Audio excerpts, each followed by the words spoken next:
Hola nuevamente, bienvenidos a Hombre Renovado. Este es un podcast de Soldados de Jesucristo en colaboración con Editorial Portavoz. Estamos emocionados de estar una semana más y me acompaña un amigo de siempre, uno de los tres mosqueteros, Rudy Ordóñez de Honduras, y nuestro hermano Josué no pudo estar con nosotros en esta ocasión, pero gracias Rudy por acompañarnos. ¿Cómo estás? Hola Daniel, ¿cómo estás? Es un poco extraño estar sin Josué. Estamos acostumbrados a estar juntos conversando, pero bueno, surgió algo y confiamos que el Señor pueda guiar nuestra conversación, nuestras palabras para, como siempre nos sucede, edificarnos a nosotros y que aquellos que nos escuchen puedan ser edificados también. Es un gusto. Los saludo nuevamente desde el centro exacto del continente americano, Honduras. Y tenemos un invitado especial que es el pastor Roberto Sánchez. Gracias, pastor, por apartar este tiempo y estar con nosotros. ¿Cómo está hoy? ¿Cómo se encuentra hoy? Por la gracia del Señor, bien, hermano Daniel, un privilegio estar con ustedes y ser parte de esta conversación. Seguro. Nos encanta decir que esta es una conversación entre amigos. Es como si estuviéramos en la sala de una de nuestras casas y tenemos nuestro café y vamos a conversar. Yo creo que todos tenemos nuestro café por ahí. Y quiero Yo comentar. no, yo tengo agua. Hoy me acabo de dar cuenta que se acabó el café en mi casa en la mañana. Así que Que no tienes café, hermano. Bueno, am, Pastor Roberto, cuéntenos acerca de su familia, su ministerio, de dónde es usted proveniente, dónde vive actualmente, dónde ministra. Muy bien, casado con mi esposa Enza. En octubre 3 cumplimos 28 años de casados. Wow. Ella es italiana de nacimiento y pues mis hijos han crecido con el ambiente de tres lenguas, así que en momentos no sabemos qué hablamos, ¿verdad?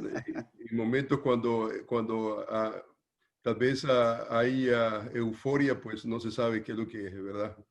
Qué es lo que se termina hablando, pero muy contentos, hermanos, vivimos aquí en California, yo soy originario de El Salvador. A los 17 años el Señor me trajo a California, donde he radicado por los últimos que casi 40 años. Y hemos servido al Señor a través de la iglesia local. En este momento estamos sirviendo en una iglesia que mi esposa y yo fundamos, una iglesia llamada Iglesia Bíblica Berea. Y es una iglesia que pues nació con el interés de edificarnos, ¿verdad? Y el Señor ha ido haciendo la obra a través de los años y en este momento no solamente estamos trabajando a ese nivel pastoral, pero también soy profesor del seminario TMS, de Master Seminary, y decano también de estudiantes. Entonces hemos estado sirviendo ahí aproximadamente unos 7 años y en los últimos 2 años he estado ya directamente fungiendo en esa capacidad como decano también de estudiantes. Así que para mí es un privilegio enorme el vincular el aspecto práctico del ministerio, pero también teológico. Así que en cierta manera es un desafío siempre mantener en consideración el balance entre un pastor teólogo. Creo yo que eso es lo que aspiramos a los que estamos en el ministerio, el pensar correctamente, pero vivir correctamente, adornando la doctrina de Cristo. Así que tengo 3 hijos, Jacqueline Nicole, Karen Alicia, Roberto Paulo, los 3 solteros todavía. Así que estamos esperando el momento en que cada uno de ellos vaya graduándose. No es que los querramos, ¿verdad? Graduar, ¿verdad? Aceleradamente. Los disfrutamos siempre, pero ha sido para nosotros no solamente un enorme privilegio, pero ha sido también un motivo también de enseñanza. Hemos aprendido mucho, mi esposa y yo. Así que hasta este momento estamos gozando de la presencia de ellos y también aprendiendo con ellos. Así que ha sido una bendición increíble. Qué bueno, pastor. Qué gusto conocer esos detalles de su vida. ¿Usted sabe hablar italiano como su esposa? Bueno, por lo menos no me muero de hambre. Eso por lo menos. Sí. Seguro. ¿Cómo, cómo Dios le salvó, pastor? ¿Cómo Dios le trajo a él? Cuéntenos para edificación de nuestros hermanos oyentes. Muy bien. Yo vine a los Estados Unidos, yo no era creyente. Mi padre, al ver la situación política que El Salvador estaba atravesando en los 80, él dijo, aquí no hay futuro, aquí no nos conviene vivir, vendió absolutamente todo, todo, todo. Y entonces él nos dijo, nos vamos, y entonces arregló lo que tenía que arreglar, y entonces él inculcó en nosotros, mi papá nos enseñaba inglés muy rudimentario, pero él sabía una frase y él decía, no turning back. Él nos hablaba de esa no turning back. Y entonces él inculcó en nosotros, aquí venimos y aquí venimos a quedarnos y aquí vamos a hacer vida. El Salvador no es un lugar donde podamos nosotros realmente hacer futuro. Y entonces venimos con la mentalidad de, digamos, en cierta manera, digamos, al ver nuestra cultura hispanoamericana, muchos vienen con la mentalidad, bueno, voy a ir a explorar, si trabaja bien, si no, nosotros no venimos con esa mentalidad, venimos, ¿me entiende? Vamos a vender todo, aquí no hay retorno. Entonces, nosotros veníamos determinados en cierta manera de conocer el sistema, la lengua, no, tratar la manera de hacer una vida acá. Pero al mismo tiempo veníamos golpeados, tremendamente golpeados. A los 12 años mi madre había cometido suicidio. De los 12 años a los 16, 17 años, cuando el Señor me salvó, fueron los años más terribles de mi vida en cuanto a amargura. Yo nunca incurrí en drogas, nunca, digamos, en asuntos de alcoholismo, absolutamente nada de esa naturaleza. Pero el problema severo con lo cual yo me encaré fue la amargura de saber que mi madre nos había abandonado ante un acto, digamos, un acto lleno de orgullo, realmente lleno, pero lleno de orgullo. Un acto de suicidio es realmente, la vida no luce como yo deseo, y entonces no hay manera de poder ajustar, no hay manera de poder alterar. Entonces, ¿me entienden? No se encuentra ninguna otra alternativa más que quitarse la vida. Mi madre lo hizo, nos golpeó increíblemente, había una amargura tremenda. Venimos nosotros a este país, nunca yo había puesto, digamos, nunca había considerado la iglesia, el cristianismo, absolutamente.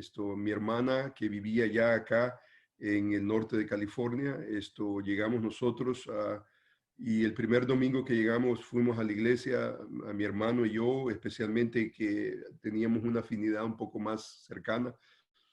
Fuimos a la iglesia y no fue para nosotros apelable, no, la iglesia no apelaba, el evangelio no, simplemente no teníamos ningún interés, pero mi hermana era devota, mi hermana, ¿me entiende?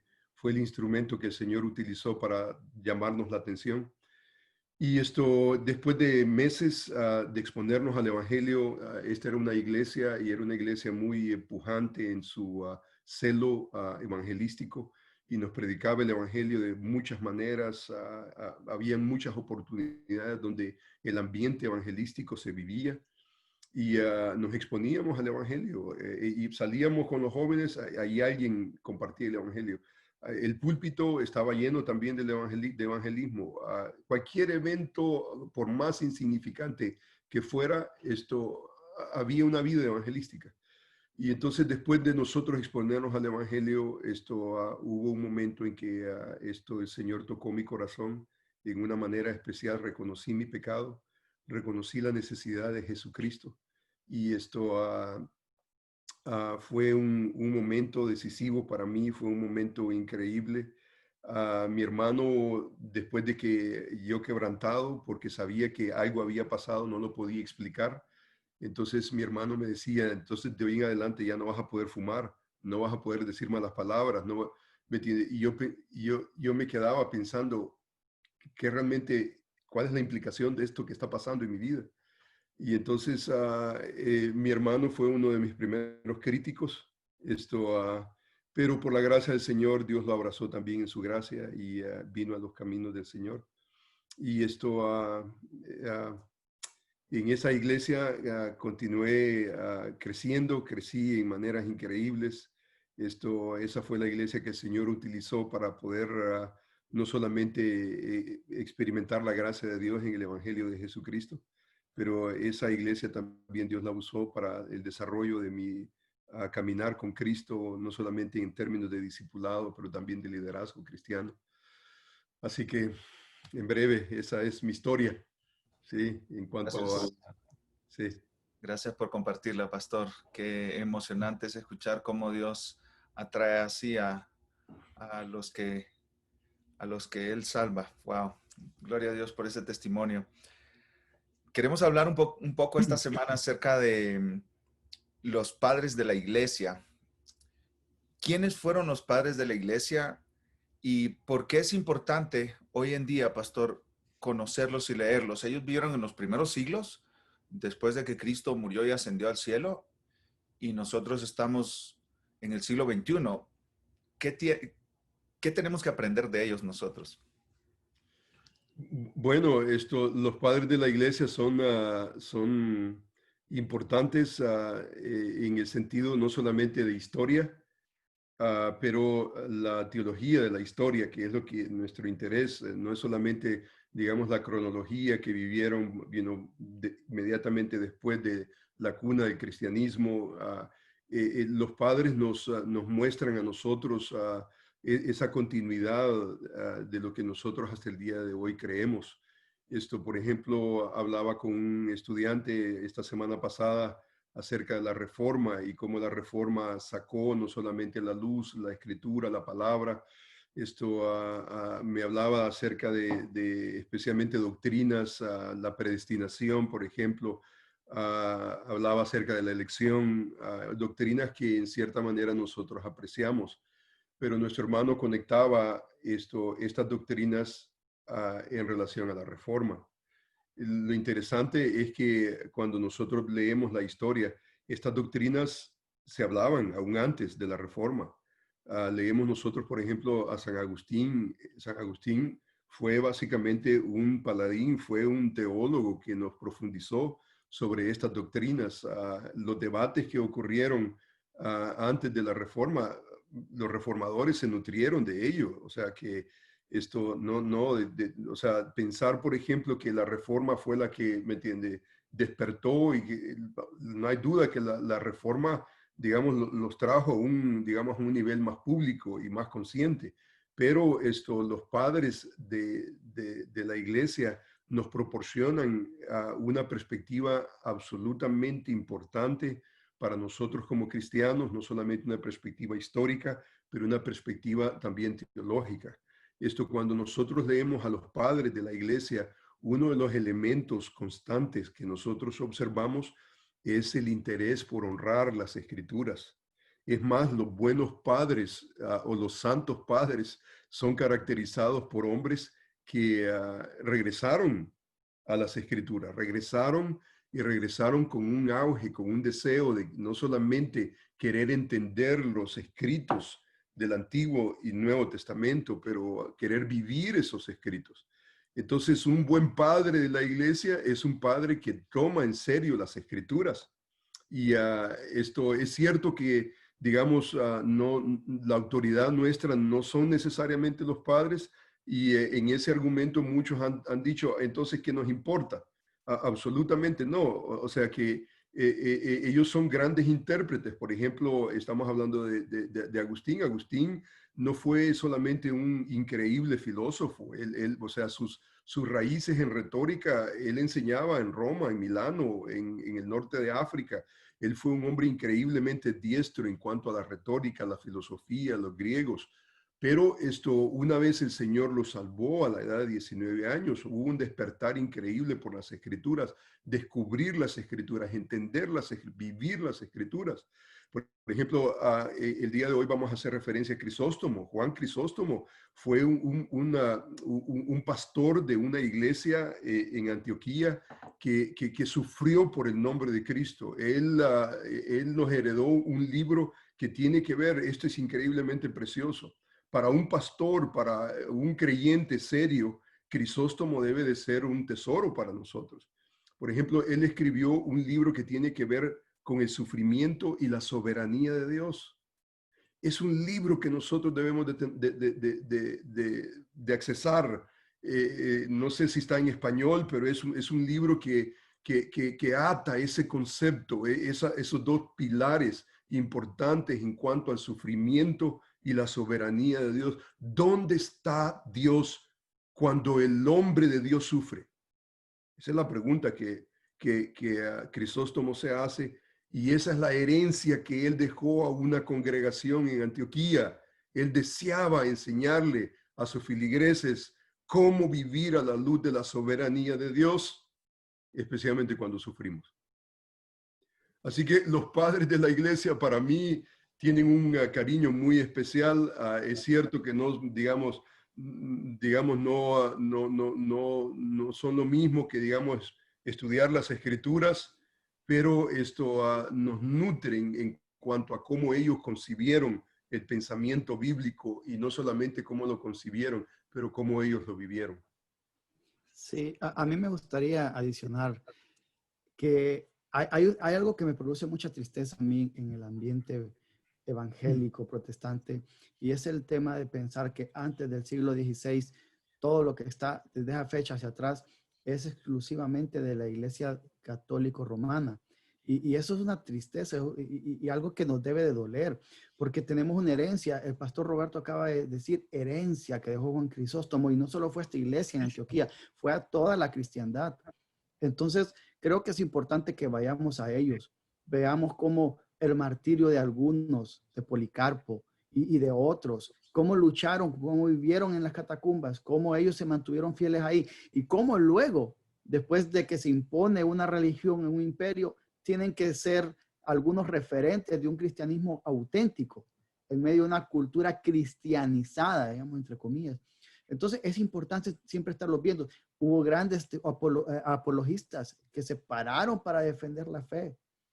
Y hubo algunos que, aunque también quizás con alguna metodología incorrecta como Orígenes, fueron los primeros exponentes de teologías sistemáticas. Entonces, es importante llegar y apreciar esto, y no solo tener nuestros estudios históricos desde el siglo XVI. Claramente. Algunos de estos padres de la iglesia fueron discípulos de los apóstoles. Claro. Del apóstol Juan, por ejemplo. Varios hablan del apóstol Juan como su maestro, como el que les enseñó en la fe. Y es importante para los creyentes del siglo XXI estudiar a los pastores y apologistas de los primeros siglos. Es importante, es muy importante. Tenemos mucho que aprender de ellos. Y ellos nos ayudan a que nosotros corrijamos puntos ciegos que tenemos en el siglo XXI. Ellos tuvieron luchas que quizá nosotros mismos estamos teniendo hoy en día, de defender la fe y apoyar a nuestros hermanos en las iglesias a vivir de acuerdo a las escrituras. Con esto terminamos nuestro segmento y ahora pasamos a un nuevo segmento. En este nuevo segmento queremos hablar acerca de un padre de la iglesia, en específico Clemente de Roma, que vivió en el primer siglo.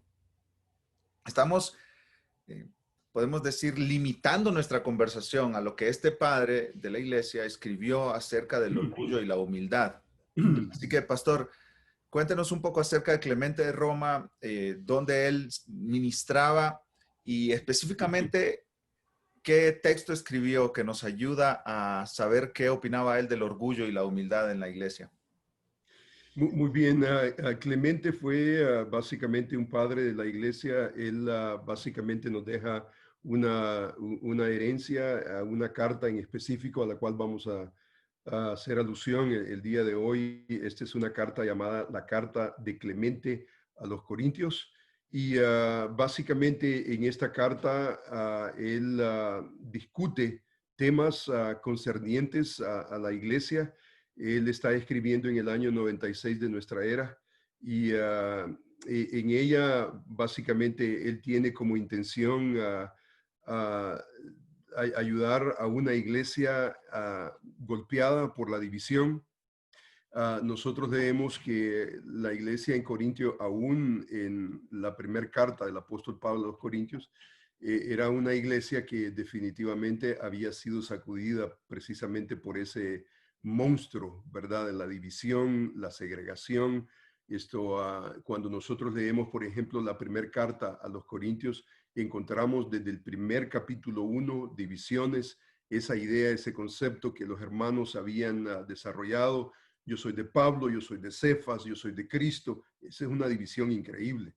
Es más, toda la carta es lo que el apóstol Pablo está tratando, la manera de hacer es tratar con anomalías dentro de la iglesia. Y cada capítulo de Primera de Corintios está tratando con un problema. El problema, creo yo, primario en esa carta tiene que ver con la división.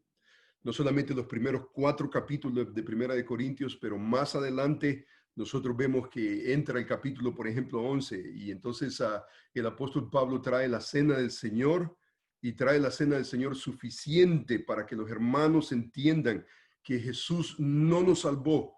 Él hizo el sacrificio perfecto para crear un pueblo, no un pueblo segregado, sino un pueblo unido, y poder disfrutar los resultados de la gracia de Dios en Cristo Jesús.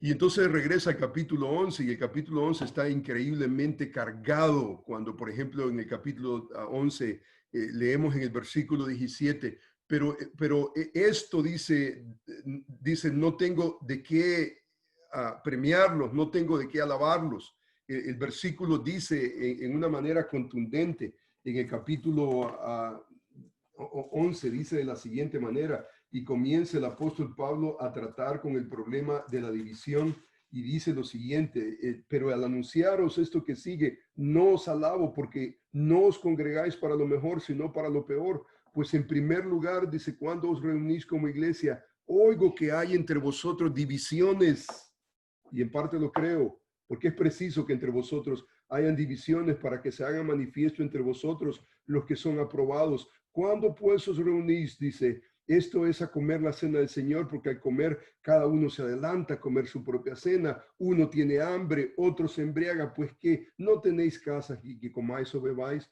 o menospreciáis la iglesia de Dios y avergonzáis a los que no tienen nada. ¿Qué os diré? ¿Os alabaré?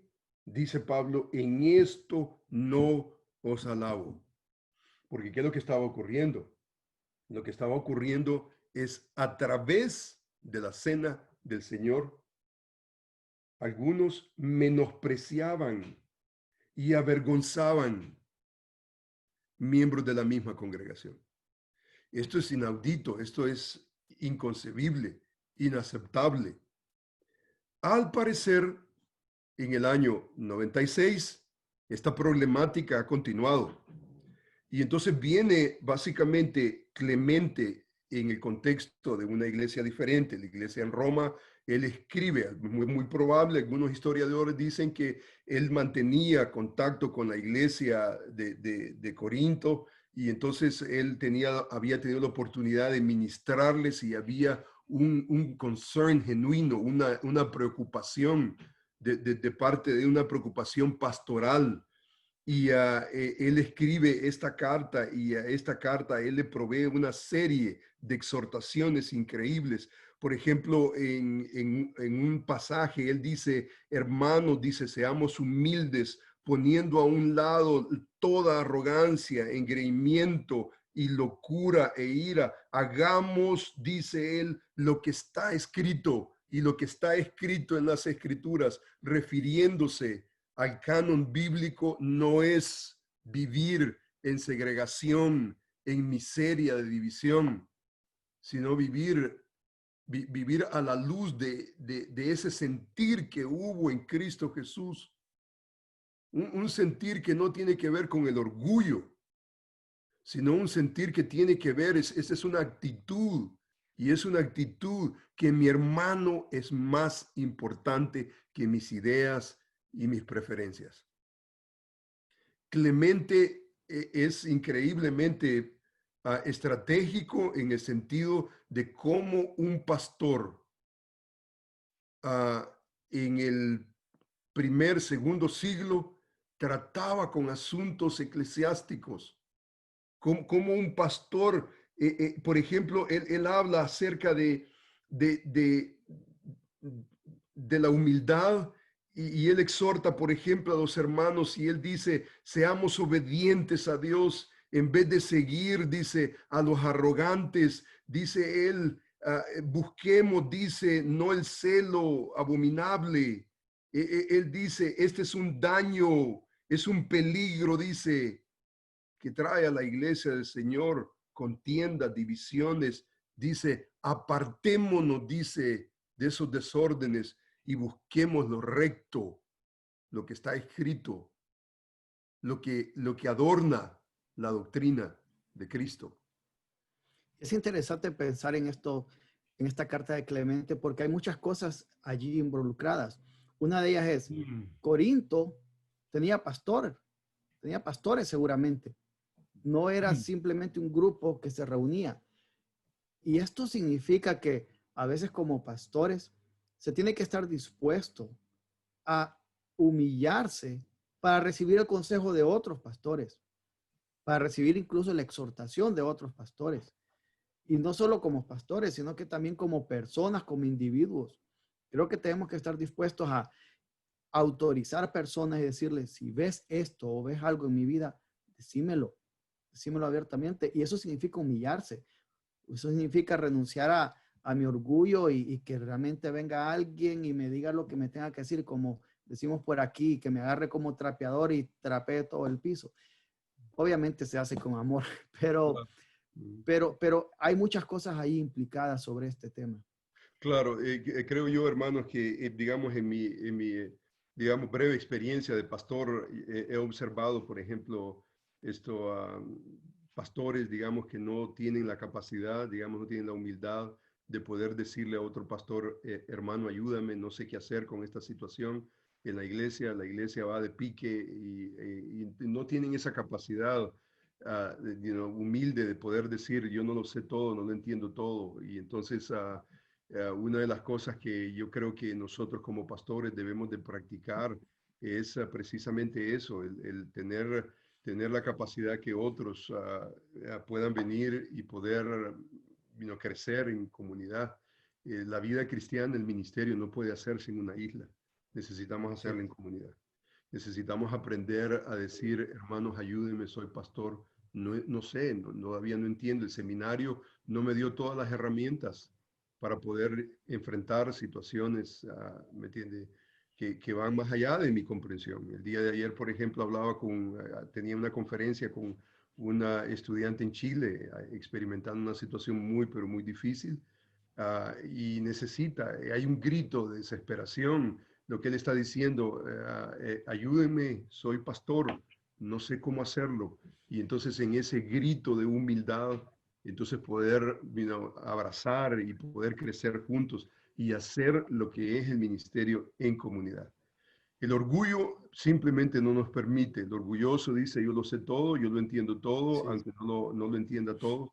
Y entonces vemos nosotros ese elemento, Rudy, que definitivamente lo que tú estás apuntando es definitivamente importante porque aquí estamos viendo nosotros una intervención de alguien fuera de una iglesia tratando la manera de tratar con situaciones internas. Esto debería de ser frecuente. Por ejemplo, yo hablo con pastores. Una de las cosas que frecuentamos aquí en el área, hay pastores, por ejemplo, que se les hace difícil tratar, por ejemplo, asuntos de mayordomía, de finanzas en la iglesia. Y entonces yo no tengo problema en venir, por ejemplo, intervenir en una iglesia joven que todavía no entiende todos estos elementos y ayudar a estructurar un plan financiero, un plan de mayordomía donde nosotros podamos ver el pueblo de Dios respondiendo a lo que la escritura nos enseña en cuanto a esa temática. Muchas veces el pastor se siente cohibido porque no debería de sentirse, pero muchas veces esa es la realidad. Y cuando nosotros damos la pauta tal vez a alguien fuera de la iglesia entonces logramos nosotros entrar, digamos, en un ambiente completamente diferente. Y entonces hay madurez y hay de parte de la iglesia un crecimiento que tal vez sin esa intervención simplemente no experimentamos la gracia que Dios desea dar a través tal vez de la intervención de un hombre que tal vez no está y no es parte tal vez directamente del problema, pero que logra ver el problema de una dimensión completamente diferente y poder proveer los principios necesarios que tal vez van a desatar a la iglesia, que van a soltar a la iglesia tal vez de una esclavitud innecesaria. Así es, muchísimas gracias por eso. Gracias, Pastor Roberto y Rudy. Ayer estaba enseñando un estudio bíblico basado en Romanos 15, 14, que dice, pero estoy seguro de vosotros, hermanos míos, de que vosotros mismos estáis llenos de bondad, llenos de todo conocimiento, y aquí viene la clave, de tal manera que podéis amonestaros los unos a los otros. Esta frase que se repite tantas veces en el Nuevo Testamento, unos a otros, es muy importante porque habla de la vida en comunidad, ¿verdad? La que más se repite en el Nuevo Testamento es amarnos unos a otros. Y también vemos otras, Santiago 5, confesaos vuestros pecados unos a otros. Primera de Tesalonicenses 4, alentaos los unos a los otros con estas palabras, etcétera. Hay creo que 25 diferentes unos a otros en el Nuevo Testamento. Y una de esas, que no la podemos pasar por alto, es el amonestarnos unos a otros. Y esta palabra de donde Jay Adams tomó el término consejería noutética, ¿no? De venir, sentarte al lado de alguien y tratar de reparar algo que no está andando bien. Y eso es lo que está haciendo Clemente de Roma. Y nosotros vemos que esta iglesia parece que padecía el mal de la división, ¿no? Tenía un pecado muy, las raíces de ese pecado estaban muy adentro de su corazón, aún con el ministerio del apóstol Pablo, que él mismo plantó esta iglesia, aún con las cartas del apóstol Pablo, Primera y Segunda de Corintios, y según los estudiosos del Nuevo Testamento dicen que hay otras cartas que Pablo escribió a los Corintios que no se preservaron en el canon bíblico. Además tenemos esta de este pastor Clemente de Roma al final del primer siglo, año 96, y Pablo escribió en medio del siglo, ¿no? Cerca del año 53, 55, 56, por ahí. Y el punto es que a veces las iglesias necesitan que se les repita quizá algo que ya saben, pero que no lo están practicando. Un literato inglés decía, la gente necesita más que se le repite lo que ya saben a que se le enseñe algo nuevo. Y este tema de la unidad en humildad, necesitamos recordarlo a menudo en nuestras iglesias porque el orgullo es una batalla que vamos a estar peleando hasta el final de nuestras vidas. Esta es una batalla, como dijo Spurgeon, que no morirá hasta el día que nosotros nos veamos cara a cara con Cristo. Esa es una batalla que peleamos constantemente y como líderes de las iglesias, como líderes de nuestros hogares, nosotros tenemos que estar batallando a nivel personal contra este pecado y también ayudar a los que servimos a batallar contra este pecado, porque el orgullo siempre divide, siempre destruye, siempre hace daño. Y la unidad solamente puede existir en una iglesia local si hay humildad. Si no hay humildad, no hay unidad. Tarde o temprano van a empezar las separaciones, los pleitos, las divisiones, los grupos, el elitismo, la preferencia entre grupos, ¿verdad? Económicos, de educación o de color de piel o de las colonias donde viven los hermanos, etcétera, etcétera, etcétera.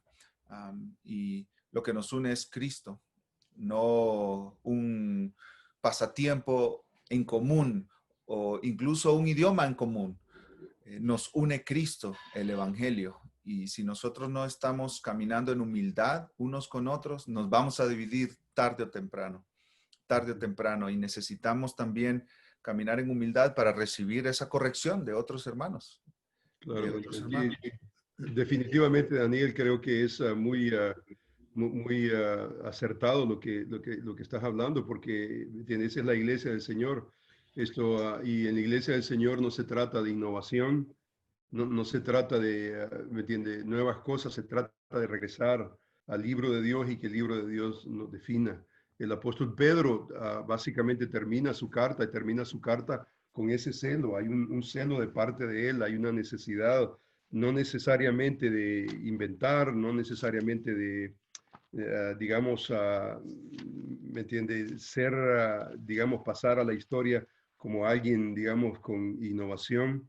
Dice el apóstol Pedro en su segunda carta, el capítulo 1, dice: por esto yo no dejaré de recordaros siempre estas cosas, aunque vosotros las sepáis y estéis confirmados en la verdad presente.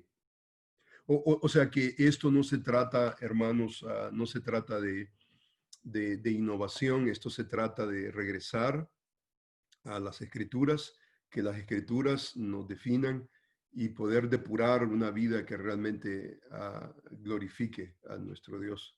Esto es lo que nosotros vemos en los padres de la iglesia.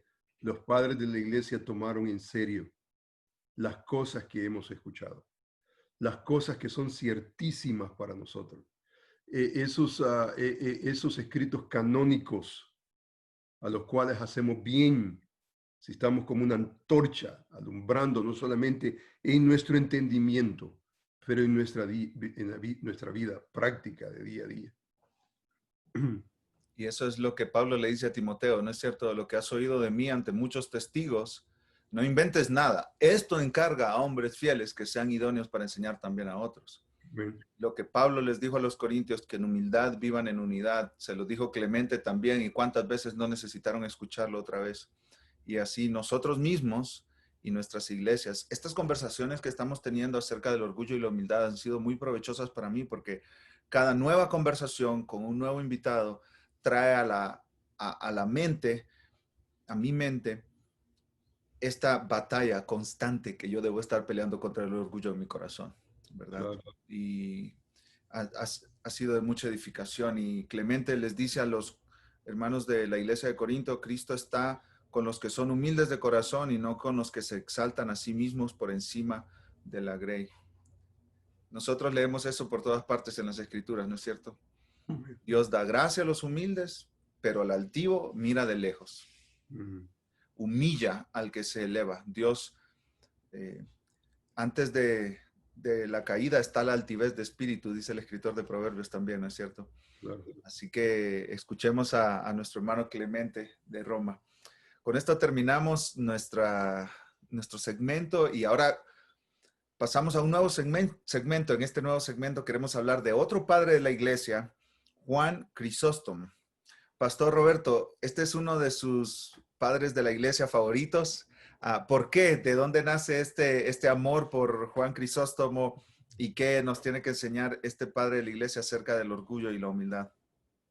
Bueno, Crisóstomo, yo comencé a leerlo muy temprano en mi carrera, digamos, teológica. Fue un hombre que definitivamente me ayudó a pensar no solamente en la historia en sí mismo, pero pensar en lo que un hombre de Dios es en relación a su grey, a un pastor. Él, antes de ser teólogo, antes de ser obispo, fue un pastor. Y en sus cartas, en sus homilías, él se asegura de establecer esa realidad antes de ser cualquier otra cosa que pudiéramos ser en otros, digamos, niveles, antes de ser un teólogo, profesor, ¿me entiende? Juan Crisóstomo pasa a la historia como un pastor de una grey. Y lo grandioso de él es que en sus homilías, en sus libros, él está increíblemente saturado de la escritura. A él le sale casi natural la escritura, y entonces leer a Crisóstomo es como leer un libro que se escribió el año pasado, tan relevante en temas que, ¿me entiende?, cómo es posible, pero él estaba increíblemente conectado con el pueblo de Dios. Él era un pastor genuino que olía a oveja, y entonces sus sufrimientos, sus desafíos Él los procesaba a través de ese contexto de la iglesia del Señor. Él no era necesariamente solamente un predicador, no era como se llama en inglés un pulpiteer. Acá un pulpiteer es alguien que solamente púlpito y me entiende, se subió, se bajó y esa fue la única oportunidad que los hermanos tuvieron de verlo y entonces hay que tomarle fotografías porque, ¿verdad? Esto no lo verás sino hasta, ¿verdad? Tal vez el próximo domingo, si en caso, ¿verdad? Está alrededor, pero Crisóstomo no, él nos habla acerca de una vida con la gracia de Dios. Y entonces para él una preocupación enorme era que el hombre de Dios se caracteriza no tanto en lo que hace, no tanto en lo que sabe, sino en lo que el hombre es, su carácter. Lo que el hombre realmente es delante de Dios, delante de sus hermanos. Para él era muy importante el primer y gran mandamiento: amarás al Señor tu Dios con todo tu ser, a tu prójimo como a ti mismo. Por ejemplo, en sus homilías, él, por ejemplo, expone, por ejemplo, este pasaje de la Escritura que se ve en los Evangelios. Se ve repetido aún en las cartas de Pablo ese concepto del primer mandamiento, segundo mandamiento. Y él dice, por ejemplo, a hermanos, les dice a los hermanos, a sus filigreses, nos dice a nosotros, que me tiene muy lindo recordar que el fin, el cumplimiento de la ley y los profetas es: amarás al Señor tu Dios, a tu prójimo como a ti mismo. Y entonces, uno de los factores que siempre me ha intrigado de Crisóstomo es que para él, conocimiento bíblico tiene que desbordarse en amar más a Dios y amar más al pueblo de Dios. Y entonces, por ejemplo, él habla acerca de si tú conoces realmente, genuinamente, verdaderamente la doctrina de la gracia, eso va a producir para ti gracia. Eso va a proveer gracia. No, ¿me entiendes? No vas a ser intolerable, no. Va a crear y va a crear no solamente delante de Dios, pero delante de los hermanos que están a tu alrededor. Vas a ser una persona más amorosa, más amorosa. Cuando yo leo a Crisóstomo, eso se ve en sus escritos. Alguien que me gustaría, cuando llegue al cielo, es darle la mano a Crisóstomo y decirle: gracias, hermano, por enseñarme tanto del ministerio en tus escritos. Cuánto, qué tesoro, qué preciosidad. Y entonces él fue nuevamente un padre 386. Él básicamente está escribiendo en una homilía en cuanto a la humildad, especialmente un pasaje que ha sido increíblemente mal interpretado. En el libro de Filipenses encontramos nosotros hay una trama, hay un argumento en cuanto a la experiencia que Pablo está experimentando. Él está sufriendo por el nombre de Cristo. Algunos han tomado eso para agudizar aún mismo el dolor de él. Y Pablo está discurriendo su teología aún en medio de esa situación. Y entonces, en esta homilía, Crisóstomo nos ayuda a poner en perspectiva situaciones importantes. Por ejemplo, en el libro de Filipenses nosotros leemos algo muy interesante. En el capítulo, por ejemplo, 1, hay una expresión muy interesante. Él dice, por ejemplo, dice en el versículo 12, dice: quiero que sepáis, hermanos, que las cosas que me han sucedido han redundado más bien para el progreso del evangelio, de tal manera que mis prisiones se han hecho patentes en Cristo en todo el pretorio a todos los demás, y la mayoría de los hermanos, cobrando, dice, ánimo en el Señor, con mis prisiones se atreven mucho más a hablar la palabra sin temor. Aquí viene el versículo 15, capítulo 1, versículo 15. Algunos, dice, a la verdad predican a Cristo por envidia y contienda.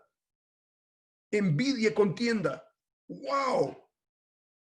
Predicar a Cristo con motivos equivocados. Pero otros dicen de buena voluntad. Los unos anuncian a Cristo por contención, no sinceramente, pensando añadir a mis prisiones, dice aflicción a mis prisiones. Pero los otros, dice, predican por amor, sabiendo que estoy puesto para la defensa del evangelio. Que pues, que no obstante, de todas maneras, o por pretexto o por verdad, Cristo es anunciado y en esto me gozo y me gozaré aún. Ahora, la impresión que Pablo deja en este versículo de la Escritura es que todo lo que es importante, lo más importante es predicar a Cristo. Y mira, no te preocupes de tus motivos. Si tus motivos son envidia, contienda, contención, that's okay, está bien. Si lo haces para causar daño a alguien más, entonces la impresión que el pasaje causa es que está bien. Pero esto es lo majestuoso de la Escritura. Lo majestuoso de la Escritura, precioso de la Escritura. Esto es Crisóstomo. Esto nos ayuda a Crisóstomo al entender toda su homilía. Esto, tal vez en este artículo hay fragmentos solamente, pero él trata acerca de la carta y trata acerca de cómo entender este pormenor. O sea que Pablo está diciendo entonces que me importan mis motivos. Con que predique a Cristo, suficiente. Bueno, lo que necesitamos tener en claro, lo que necesitamos nosotros entender en una manera contundente es que, bueno, la gente no se salva por tus motivos. La gente no se salva por tu bondad. La gente no se salva porque de alguna manera está glorificando en tus motivos a Dios. La gente se salva por la predicación del evangelio. Punto. Y eso es importante. Pero Sí, eso no significa, a la luz de la carta, eso no significa, a la luz de la carta, que el hombre de Dios no tiene que pensar en los motivos con que predica o hace el ministerio de Dios, bajo ningún punto de vista. Y esto es lo majestuoso de la carta, porque en esta carta encontramos nosotros el ejemplo y 3 ejemplos más de humildad. Encontramos nosotros no solamente el ejemplo perfecto de Cristo. Haya pues en vosotros este sentir que hubo en Cristo Jesús. Haya este sentir. Y entonces el apóstol dice, por ejemplo, en el capítulo 2, por tanto, él está atando el capítulo 1 con el capítulo 2 y introduce el ejemplo perfecto de la humillación y la exaltación de Cristo. Y dice, si alguna consolación en Cristo, si algún consuelo de amor, si alguna comunión del Espíritu, si algún afecto entrañable, si alguna misericordia, completad mi gozo sintiendo lo mismo, dice, teniendo el mismo amor, unánimes, teniendo dice, sintiendo una misma cosa, una misma. Yo creo que el apóstol Pablo está tratando con estos que están predicando el evangelio, están haciendo la obra del ministerio, pero la están haciendo con motivos equivocados. Y lo que Pablo está diciendo, hermanos, es cierto que el evangelio, es cierto que la gente no se salva sino por el evangelio de Jesucristo, sí, pero hermanos, no podemos vivir en zozobra, no podemos vivir, oh, voy a hacer esto, voy a tener este ministerio para apagar a otros, para pisotear a otros. Absolutamente. El apóstol Pablo, con un espíritu pastoral, le está diciendo no solamente a los hermanos en Filipo, pero a los hermanos también que le están causando contención y aflicción. Ese es el contexto. Él les dice, completad mi gozo sintiendo lo mismo, teniendo el mismo amor, unánimes, dice, sintiendo una misma cosa, nada hagáis por contienda o por vanagloria. Nada. ¿Qué es lo que están haciendo? Estos tipos que están a su alrededor están predicando el evangelio por contienda, por vanagloria. Yo creo que al final del día va a haber gente que va a responder al evangelio a través de esa predicación. Y a mí no me cabe absolutamente ninguna duda. Pero este hombre no va a terminar bien. Si nosotros hacemos la obra del ministerio por contienda, por vanagloria, el evangelio va a ser predicado, gente va a salvarse, pero tú y yo no vamos a terminar bien. En lugar de eso, dice el apóstol Pablo, antes bien con humildad, estimando cada uno a los demás como superiores a él mismo, no mirando cada uno lo suyo propio, sino cada cual también por lo de los otros. Crisóstomo viene a la luz de esa porción de la Escritura y él en sus escritos no nos deja con la impresión, bueno, aquí solamente predicar el evangelio no importa tus motivos. No, Crisóstomo dice, predica el evangelio. La gente no se va a salvar por tu testimonio. La gente no se va a salvar por tu bondad. La gente no se va a salvar por tus virtudes. La gente se salva por el evangelio de Jesucristo. Prediquémoslo. Pero Crisóstomo es el primero en respetar al apóstol Pablo y decir, pensemos en nuestros motivos. La predicación del evangelio es tan importante como los motivos con que predicamos el evangelio. Esto es lo que nos va a dar la oportunidad a nosotros de terminar bien. Y entonces en el capítulo 1 introduce el ejemplo perfecto de Jesucristo. Él habla acerca no solamente de la humillación de Cristo, su exaltación, pero habla del ejemplo de Cristo, el ejemplo de Pablo, que aunque sea derramado, dice él, en libación, estendo es la palabra, expendo, de donde viene la palabra expend, consumirse, gastarse, aunque sea derramado en libación sobre el sacrificio y servicio de vuestra fe, me gozo y me regocijo con todos vosotros. Asimismo, gozaos también vosotros conmigo, viviendo a esa altura.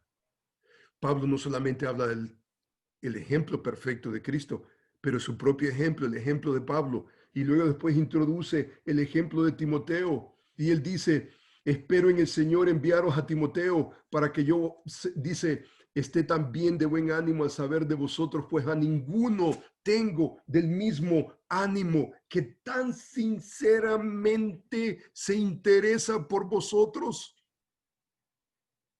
Esto tiene que ver con motivos. Esto tiene que ver con hacer la obra del ministerio con motivos correctos. Más adelante, no tenemos tiempo, pero más adelante el apóstol Pablo introduce a otro personaje, Epafrodito, mi hermano, colaborador, compañero, mensajero, ministrador de mis necesidades. Dice el versículo, recibidle del versículo 29 en el Señor con todo gozo, tened en estima a los que son como él. O sea que Epafrodito no es el único. Dice que porque por la obra de Cristo estuvo próximo, por la obra de Cristo próximo a la muerte, exponiendo su vida para suplir lo que faltaba a vuestro servicio por mí. O sea, los tres ejemplos humanos, digamos, ordinarios como nosotros, tienen que ver con esa humildad que aprendemos nosotros en la persona de Jesús. O sea que el apóstol Pablo en la primera carta, en una manera tácita, habla acerca de estos que predican con motivos erróneos, y en el capítulo 2 entra a hablar de la importancia. No podemos, hermanos, ministrar con motivos equivocados. Vanagloria, no. Contienda, No. Hacer esto, ¿me entienden? Por mi nombre. Hacer esto porque quiero probar a otros que tal vez tengo lo que ellos no tienen. Absolutamente. Un pecado capital, el orgullo. Crisóstomos nos rescata. Y Crisóstomo es uno de estos hombres que nos dice, esa no es la dirección. La dirección no es solamente hacer cosas y olvidarnos de nuestros motivos. Aquí el asunto es preguntarnos, ¿por qué hacemos lo que hacemos? ¿Lo hacemos para la gloria, la honra de nuestro Dios y el beneficio de nuestros hermanos o andamos buscando nuestro propio nombre? Muchas gracias, Pastor Roberto, por eso. Qué edificación escucharlo. Crisóstomo ahí en esa homilía basado en el libro de Filipenses, en la carta de los Filipenses, dice que la madre de todos los males es la vanagloria y el orgullo. Y pues es algo que se repite a través de la historia del cristianismo, ¿no? Spurgeon dijo algo similar, Jonathan Edwards dijo algo similar, más contemporáneo, John Stott dijo algo similar también, etc. Se repite una y otra vez. Es una batalla que tenemos que tener constantemente. Y hay un punto importante a recordar ahí, es que Crisóstomo está en Antioquía, en una época donde el cristianismo era socialmente aceptado. Y Antioquía era que la tercera, cuarta ciudad romana en importancia. Eso significaba que estaba en un ambiente de mucho orgullo. Nos llega a suceder cuando vivimos en ciudades o lugares grandes que nos sentimos, oh, soy importante o somos importantes. Y le está hablando de humildad en este contexto y algo que era contrario y que sigue siendo contrario a los valores seculares, la humildad. Siempre se está realzando ser orgulloso, sientas orgulloso de esto, muestre esto, muestre por qué es superior. Y tenemos que estar recordando esto. Nosotros somos o debemos ver estos ejemplos, que lo que me encantó, Pastor Roberto, es que usted mencionaba, son ejemplos de seres humanos como nosotros. No estamos hablando, y no se hablaba de Jesucristo únicamente ahí, sino que se señalaban a seres humanos. Así que creo que si nos enfocamos o llegamos a nuestro Señor, que es la fuente de todo, vamos a seguir luchando toda la vida, como lo hemos hablado. Pero creo que cada día vamos a poder ver nuestro orgullo y poder tratar de llevarlo a la cruz para que vaya siendo muerto. Así es. Quiero terminar nuestra conversación de Juan Crisóstomo con esta frase. Considerémonos nosotros mismos los últimos de todos, sabiendo que por el orgullo puede ser echado de los cielos mismos aquel que no atiende. Pues cuánta ganancia hay en la humildad de mente y cuánta destrucción hay en el orgullo. Humilla a los soberbios. Nos va mal si seguimos por ese camino. En este nuevo segmento queremos hablar de algunas situaciones del contexto histórico de los primeros siglos que tienen que ver con el orgullo y la humildad. Pastor Roberto, las primeras comunidades cristianas acostumbraban a celebrar una comida fraternal. ¿Cómo se llamaba y de qué se trataba esa comida? Bueno, estas comunidades cristianas eran caracterizadas por el compañerismo, el fomentar la unidad, la comunidad dentro de los hermanos y habían comidas fraternales que se llamaban ágapes y de semana a semana los creyentes celebraban en compañía de los suyos creyentes. Se practicaban, por ejemplo, oraciones, lecturas bíblicas, alabanzas, fomentaban esa comunión que nosotros leemos en el libro de los Hechos. Lo leemos constantemente, que los hermanos, dice la Escritura, que estaban, perseveraban. La palabra perseverar tiene que ver con, ¿me entiende? Ahínco, y tiene que ver con no un asunto casual, sino que tiene que tiene que ver con la realidad que debe caracterizarnos a todos nosotros. Nosotros debemos de perseverar, dice la Escritura en una manera interesante. El pasaje, por ejemplo, dice, el capítulo, por ejemplo, 2, dice que sobrevino temor a toda persona, dice, los que habían creído estaban juntos, dice que tenían en común, dice todas las cosas. Dice la Escritura que vendían sus propiedades, daban bien a los pobres, repartían, dice, según la necesidad de cada uno, perseverando, dice, unánimes cada día en el templo y por las casas. O sea que habían esas dimensiones. No solamente era el templo, pero también en las casas. Había perseverancia, dice, comían juntos, con alegría, sencillez de corazón, alabando a Dios, teniendo favor con todo el pueblo. Dice que en ese ambiente el Señor añadía cada día, dice, a la iglesia los que habían de ser salvos. Eso nosotros lo leemos en las Escrituras. Ese es nuestro modelo perfecto. Eso deberíamos nosotros de perseguirlo constantemente entre los padres de la iglesia. Ellos practicaban, ellos hablaban acerca de esas comunidades, esos eventos, esos momentos de acercamiento. Y, por ejemplo, los historiadores nos dicen que cuando en el cuarto siglo del cristianismo la religión básicamente fue permitida, hubo más auge, y entonces después de una etapa de persecución, de peligro, de no tener la libertad de salir públicamente con el cristianismo, con la llegada de Constantino, eso cambió. Y entonces hay una nueva apertura y hay una nueva etapa en el cristianismo, y por primera vez vemos nosotros que el cristianismo es aceptado, y no es solamente aceptado, pero es reconocido y es fomentado en una manera política. Y por primera vez comenzamos a notar que ser cristiano en el ámbito aún político, social, es aceptable. Y entonces hay un swing completamente.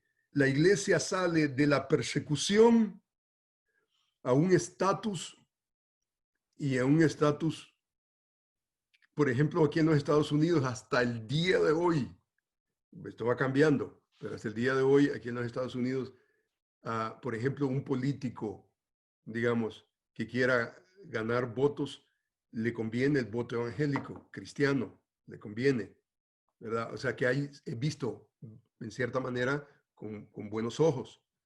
Esto está pasando en el cuarto siglo. Pero con eso, hermanos, con eso vienen otras complicaciones. El cristianismo se está moviendo digamos, de persecución. En los primeros 3 siglos vemos nosotros una persecución, pero increíblemente severa. Muchos escribieron básicamente su testimonio derramando sangre. No era popular ser cristiano. Viene Constantino, cambia todo el panorama. Y entonces, por primera vez, el cristianismo es no solamente aceptado, pero fomentado como la religión del Estado. Y entonces, esto produce un clima, y un clima que de cierta manera nosotros lo vivimos el día de hoy. Por ejemplo,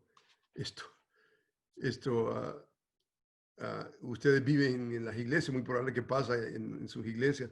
Entre nosotros, por ejemplo, pasa, recuerdo, por ejemplo, una hermana viene a la iglesia y me dice: hermano, cómo me gusta la iglesia, me gusta el ambiente, me gusta, pero a mí no me conviene ser miembro de su iglesia, me dice, porque mi negocio no va a apoyar, digamos, yo necesito ser parte de una iglesia más grande, mega iglesia, porque mi negocio simplemente no se identifica con una iglesia pequeña.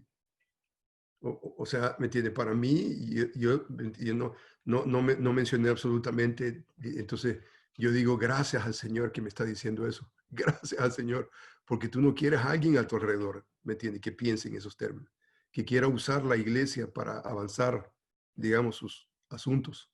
Tú no quieres eso. Es mejor que se vayan a la mega church, mejor que se vayan en donde quiera que quieran, pero no en la iglesia del Señor. Y entonces los hermanos del cuarto siglo comenzaron a gozar esa libertad. ¿Y qué cree que vino como consecuencia? Conversiones no genuinas. Y ese es un peligro tremendo. Conversiones que simplemente no son auténticas. Y el pecado del hombre básicamente destruye todo. Y entonces en ese celo de, digamos, de conversiones genuinas, estos ágapes se convirtieron en glotonerías, abusos impertinentes, al punto que hubo un concilio, el concilio que he llamado en el 692, el concilio trulano, y tuvieron que prohibir la celebración de estos ágapes, y entonces prohibieron completamente este tipo. O sea que lo que terminaron haciendo ellos es que tiraron no solamente el agua sucia con que estaban bañando al niño, pero tiraron también al niño. O sea, ¿me entiende? ¿Cómo resolvemos esta problemática? La solución no era necesariamente tirar al niño y el agua sucia. Pero eso lo leemos en la historia. Lo leemos en la historia para nuestro propio provecho, para tratar con situaciones. O sea, no podemos tampoco ser completamente drásticos para tirar lo que nosotros debemos de conservar, lo que debemos de perseverar, debemos de perseverar en esa unidad. No importa cómo la llamemos. Eso debemos de hacer. O sea que no podemos nosotros decir, absolutamente, porque hay glotonerías, porque hay abusos, entonces vamos a tirarlo todo. De hoy en adelante no vamos a tener convivios, hermanos. Absolutamente no. Le hablaba, por ejemplo, a un hermano hace muchos años. El hermano se me ha quedado en mi memoria este incidente, pero se le asignó al hermano el café y iba a traer pancito. Y entonces, ok, vamos a tener un convivio con los hermanos. Después de la iglesia, el hermano es encargado. Muy bien, y de repente llega el momento y el hermano no trajo ni el café, ni trajo el pan que le habían indicado. Y entonces luego después el encargado le dice, y hermano, ¿por qué no trajo? No, es que a mí no me gusta el café ni tampoco el pan. ¿Me entiende? O sea, que porque no le gusta el café y el pan, o sea, a los demás no les gusta el café y el pan. O sea, ese es un egocentrismo. El tener nosotros este tipo de convivios aún va a tratar con el mismo egoísmo del mismo hermano, que no le gusta el café y no le gusta el pan, ¿verdad? ¿Y qué es lo que va a hacer el hermano? Se le está asignando algo que tal vez a él no le gusta. Pero ese es un acto, no de egoísmo, sino de altruismo. Aunque no te guste, estás pensando, vas a la tienda y ¿qué vas a hacer? Vas a comprar algo que a ti no te gusta, pero que a los hermanos les gusta. Y entonces esa dimensión es lo que nosotros leemos y no podemos tirarla. Por el orgullo, yo sé que el orgullo destruye las cosas aún más preciosas. El matrimonio lo destruye, la familia lo destruye, es cierto, pero no podemos tirar el matrimonio, no podemos tirar la familia, no podemos tirar el compañerismo, no lo podemos, tenemos que preservarlo. Nuestra opción es tratar con el orgullo. La dirección no es deshacernos de todo, entonces de esa manera no tenemos nada. No, preservar lo que debemos de preservar y tratar con nuestras tendencias pecaminosas que nos arrastran y nos destruyen en la iglesia del Señor. Sí, y la verdad, el tema es que después de que en este siglo IV, el cristianismo tiene gran aceptación, el Imperio Romano, viene toda una explosión en todo el mundo occidental y que en algunos lados la seguimos teniendo, mucha influencia cristiana y la cultura se torna, entre comillas, cristiana, porque solo son lo mismo que usted mencionaba, algunas personas que van a conversiones falsas, pero no necesariamente es alguien que ama al Señor. Y dentro de mi tradición presbiteriana se habla mucho de la iglesia visible y la iglesia invisible. Entonces, muchos son estos que solo van a la iglesia y que son parte de la iglesia visible, pero realmente no han conocido al Señor. Entonces, es donde vienen muchos problemas de orgullo también allí y es interesante lo que estamos señalando acerca del café y el pan, sobre todo recordando que en mi casa no hay café estos días. Entonces, pero ¿por qué es interesante? Porque en toda relación tenemos que renunciar a algo. Tenemos que renunciar a algo. Si solo vamos a una relación queriendo recibir para nosotros, creo que vamos mal. Creo que desde ahí nació algo mal. Y es como cuando nos acercamos a alguien, a un pastor que tiene una iglesia, que es pastor en una iglesia, está en un ministerio grande, sano, pero grande, y tal vez nos acercamos, si él tiene influencia, algo voy a recibir. De esa forma tan egoísta, no estamos amando a las personas, empezamos a usar a las personas como objetos.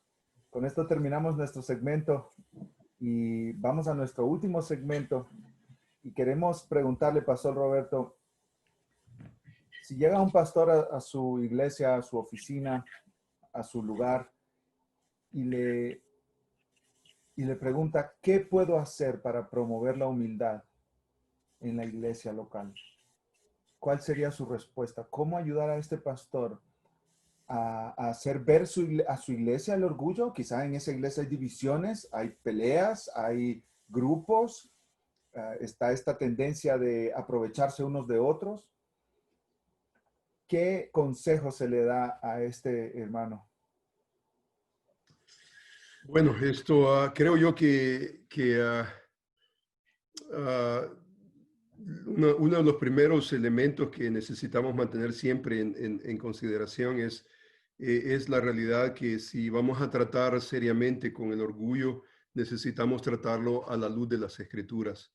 Necesitamos nosotros entender lo que las Escrituras nos enseñan en cuanto al orgullo, a cómo la Escritura define el orgullo, cómo la Escritura habla acerca del orgullo, a que nosotros podamos ver la perspectiva divina que Dios tiene en cuanto a esa temática. Esto personalmente para mí me ha ayudado enormemente y cuando estoy diciendo esto, lo que yo estoy pensando es que lo que me ha ayudado a mí para tratar con ese monstruo interno llamado el orgullo, es tal vez lo que me ayuda a mí, es muy probable que le pueda ayudar a un hermano. Entonces lo que voy a compartir en este momento es la manera en cómo no solamente yo he tratado en el pasado con el orgullo, como en el momento hoy estoy tratando constantemente. Porque como decías tú, hermano Daniel, este es un asunto de todos los días. No podemos graduarnos de esto, no podemos nosotros decir, ¿me entiendes? Yo traté con el orgullo. No, en el momento en que tú dices, yo traté con el orgullo, ya estás respirando la soberbia, ya ahí, ¿me entiendes? Ya vas por mal camino, vamos mal. Entonces, esto es un asunto de todos los días, es un asunto que está ahí, se presenta en diferentes formas y una de las cosas que me ayuda a mí es a tener consciente lo que la Escritura nos enseña acerca del orgullo, es tener presente cómo el Señor, por ejemplo, tú mencionabas, hermano, creo, Rudy, no sé, alguno de ustedes mencionaba acerca de esa realidad que Dios está en pleito con el soberbio. Dice que Dios da gracia a los humildes, pero dice que al soberbio dice que Él lo rechaza, lo ve de lejos. O sea que yo necesito de alguna manera procesar y entender que el pecado del orgullo es siempre condenado, es aborrecible en las Escrituras. Por ejemplo, nosotros leemos en el libro de Proverbios rápidamente, dice la Escritura, por ejemplo, en el capítulo 6 del libro de Proverbios, dice 6 cosas, aborrece Jehová, aún 7 abomina su alma, los ojos altivos. En la lista de las 7 cosas, primer encabezado, los ojos altivos. Y los ojos altivos tiene que ver precisamente, tiene que ver precisamente con esa realidad, esto de la soberbia. Por ejemplo, en el libro de Proverbios, en el capítulo 8, nosotros leemos, dice la Escritura, por ejemplo, el temor de Jehová es aborrecer el mal, la soberbia, la arrogancia, el mal camino, la boca perversa, aborrezco. O sea que el temor de Jehová nos va a llevar a una dirección y la dirección es aborrecer aborrecer mi propia soberbia. O sea que la soberbia yo no la puedo ver con buenos ojos. La soberbia yo no la puedo concebir como algo digno. La soberbia yo tengo que constantemente luchar con ella, en contra de ella. Necesito yo entender que yo tengo que declarar guerra. Es una guerra declarada, ¿me entiende? Y es un asunto interno de mi corazón. Por ejemplo, las palabras del Señor Jesús en el libro, por ejemplo, de Mateo, él está tratando, por ejemplo, con un escenario increíble, un escenario que es la tendencia de todos nosotros. Es la tendencia de Rudy, de Daniel, de Roberto, es la tendencia de Josué, la tendencia de todos y cada uno. Esta es nuestra tendencia natural. Hay un evento muy interesante en los evangelios. Dice, por ejemplo, que se le acercó la madre de los hijos de Zebedeo con sus dos hijos postrándose ante él, pidiéndole algo. Él le dijo, ¿qué quiere? Dice que ella le dijo, ordena que en tu reino se sienten estos dos mis hijos, el uno a la derecha, el otro a la izquierda. ¡Qué osadía! ¡Qué osadía! O sea, le está ordenando al Señor Jesús. Dice que Jesús le respondió, no sabéis lo que pedís. Esta es nuestra tendencia. Yo le doy gracias al Señor por esta mujer egoísta que nos ayuda a entender la lección del Señor Jesús. Estos somos nosotros. Dice que Jesús, llamando a los discípulos, aprovechó este episodio y entonces le llamó y le dijo, sabéis que los gobernantes de las naciones se enseñorean de ellas y los que son grandes ejercen sobre ellas potestad. Mas entre vosotros no será así, sino el que quiere hacerse grande. Aquí está la grandeza. El que quiere hacerse grande entre vosotros será vuestro servidor. Y el que quiera ser primero entre vosotros, contexto es liderazgo, será vuestro siervo. Y entonces el patrón que Jesús establece en ese principio es, así como el Hijo del Hombre no vino para ser servido, sino para servir, para dar su vida en rescate por muchos. Él es nuestro ejemplo. El ejemplo es él. Y hermanos, muy interesante porque esto que nosotros leemos hace eco en las epístolas. Ese modelo es el que hace eco. Si tenemos tiempo, tal vez podemos ver un par de ejemplos, pero el punto es este, cómo, digamos, yo personalmente trato con el orgullo, la soberbia de día a día. Número uno, estar consciente. Hay un peligro, nosotros racionalizamos nuestras posturas y tratamos la manera de justificar muchas veces, ¿verdad?, nuestro proceder. Necesitamos regresar a las escrituras y que la escritura nos defina. Y necesitamos constantemente estar con el libro abierto, constantemente estar con el libro abierto. Estar conscientes que el libro tiene que hablar a mi corazón. Por ejemplo, en el libro de Proverbios que leí, por ejemplo, el pasaje dice 6 cosas aborrece, aún dice 7 abomina su alma. Los ojos altivos, lengua mentirosa, manos derramadoras de sangre, corazón que maquina pensamientos inicuos. Dice, los pies apresurados a correr al mal, testigo falso. ¿Qué es lo que realmente aborrece Jehová? Si ustedes se dan cuenta, asuntos que tienen que ver con el corazón. Por eso yo creo que el siervo del Señor necesita de adentro hacia afuera, comenzar a ordenar su vida privada y comenzar a ordenar qué es lo que nosotros queremos ver el día de mañana en la congregación. Va a comenzar con el liderazgo. La única diferencia entre un líder y un pastor, un líder, un anciano, la única diferencia es que el líder está modelando las cosas que Dios quiere ver en el pueblo de Dios. Por ejemplo, ser marido de una sola mujer. El hombre pastor sí, pero la congregación no. No, absolutamente. Dios está esperando que todos los miembros de la iglesia sean maridos de una sola mujer. ¿Dónde van a ver ese ejemplo? En el hombre de Dios. O sea que, en otras palabras, ¿quién realmente va a modelar la humildad? ¿Me entiende? Estas son las conversaciones que nosotros tenemos con los líderes de la congregación que pastoreo. Estas son nuestras tendencias. Si nosotros creemos que el pecado del orgullo es siempre condenado en las Escrituras, es abominable, es como dice la Escritura, es bochornoso, es simplemente inaceptable para Dios, entonces yo tengo que tratarlo de esa manera, y el soberbio, el orgullo no va con Dios, y entonces yo necesito tratar ese asunto personalmente, y tengo que venir a la palabra y definirme conforme a la palabra. Y entonces tengo que entender que el orgullo en esencia es no reconocer a Dios, no reconocer a Dios, no reconocer a Dios. ¿Te ha dado algo?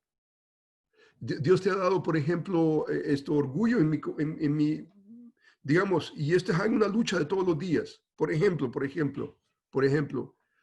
Dios te ha dado, por ejemplo, dones naturales. Dios te ha dado, por ejemplo, intelecto. Dios te ha dado belleza. Por ejemplo, en el seminario yo veo, por ejemplo, hermanos que son muy capaces. En el aire agarran los conceptos, las cosas. Y muchas veces veo estudiantes con esa capacidad humillar a otros hermanos que no tienen la capacidad intelectual que ellos tienen. Dios te dio el intelecto, no fue tuyo. Dios te lo dio.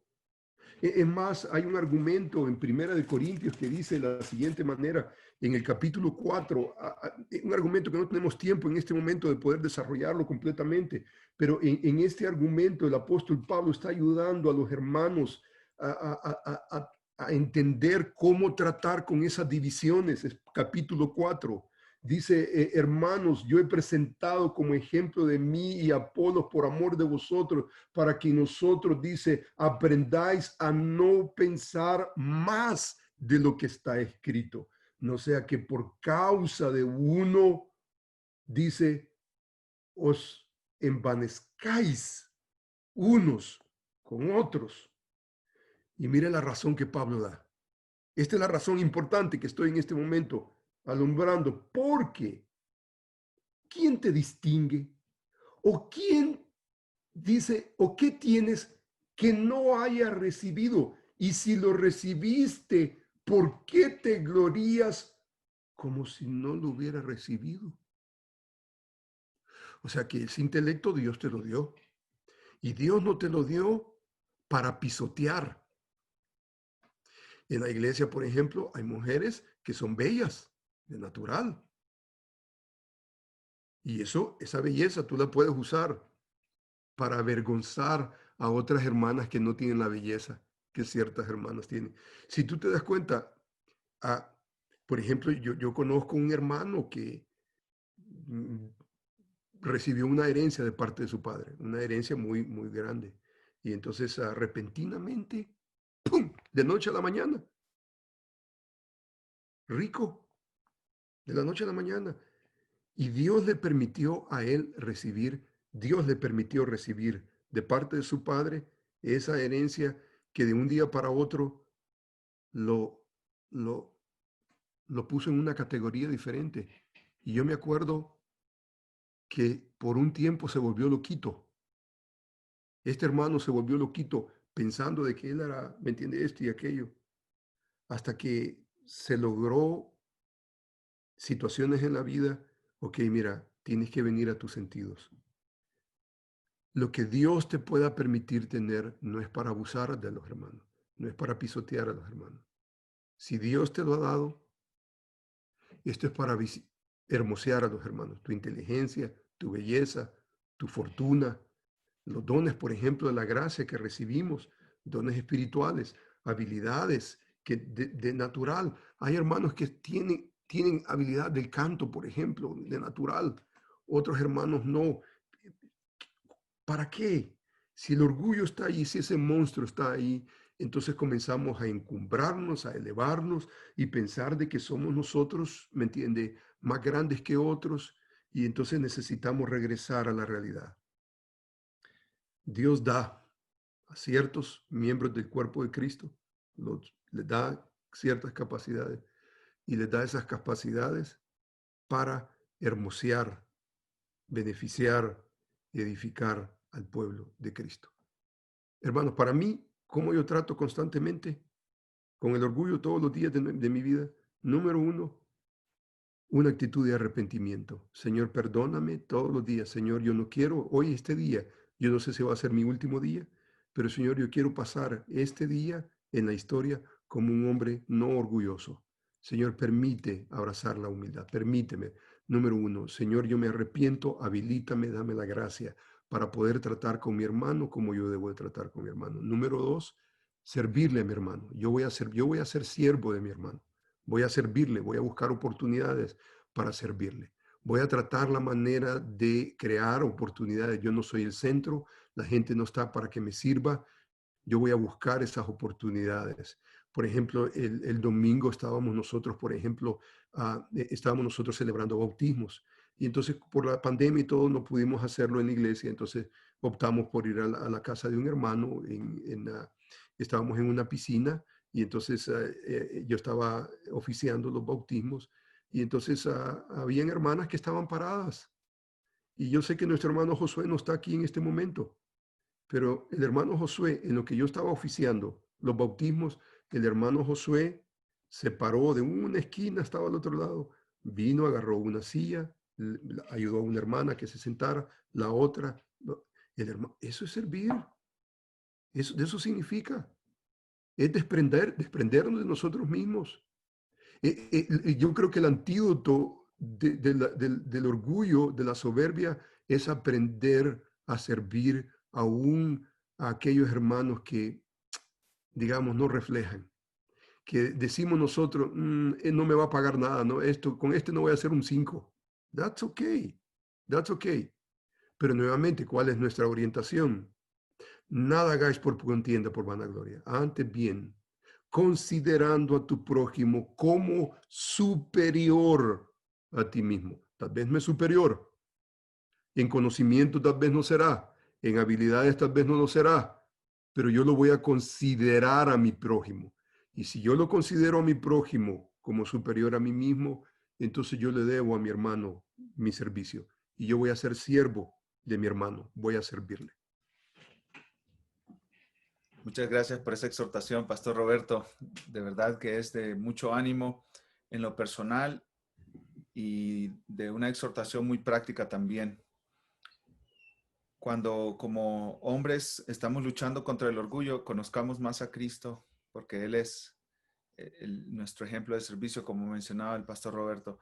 En la carta de los Filipenses, Pablo dice a los hermanos que era una iglesia sana. La iglesia de los Filipos era una iglesia sana. La iglesia era una iglesia generosa. Aún en su necesidad, ellos daban generosamente de su dinero para sostener misioneros. Y Pablo estaba preocupado por un tema de la unidad. Ahí les dice en el capítulo 4 de Body Sinti que sean de un mismo sentir. Aún en una iglesia sana, puede infiltrarse el orgullo y hacer mucho daño. Entonces, por eso Pablo llama a los hermanos a pensar en Cristo, que tengamos la misma mente que tuvo Cristo Jesús, el cual, siendo Dios, estando en su gloria, en su trono, no se aferró a ser igual a Dios, sino que bajó, se hizo hombre, se hizo siervo, el esclavo más bajo de todos, lavando los pies de sus discípulos, hasta el punto que fue a la cruz y murió desnudo enfrente de la gente en vergüenza para traer salvación para nosotros. Usó su poder y su gloria para servirnos. Así que Dios nos haga como Cristo, amados hermanos, y que en nuestras iglesias se cultive un espíritu de amor y de humildad, porque eso traerá unidad y los demás que no conocen a Jesús verán nuestras iglesias y van a decir, yo quiero ser parte de esa comunidad. Amén. Será como un imán para la gente que venga a Cristo.